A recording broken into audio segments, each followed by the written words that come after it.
جز این بگذری مردم آمد پدید، شد این بندها را سراسر کلید.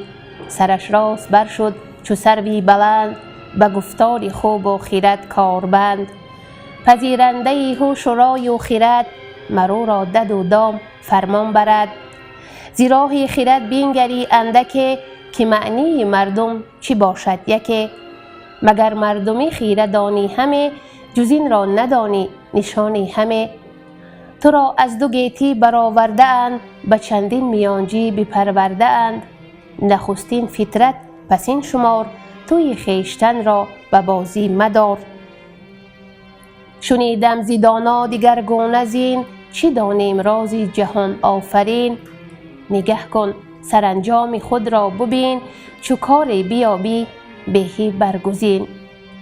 به رنج اندر آری تنت را رواست، که خود رنج بردن به دانش سزاست. چو خواهی که یابی ز هر بد رها، سر اندر نیاری به دام بلا. بوی در دو گیتی ز بد رستگار، نکوکار گردی بری کردگار. نگه کن از این گنبدی تیزگرد، که درمان از اوی است و زوی است درد. نگشتی زمانه بفرسایدش، نه این رنج و تیمار بگزایدش. نه از جنبش آرام گیرد همه، نه چون ما تباهی پذیرد همه.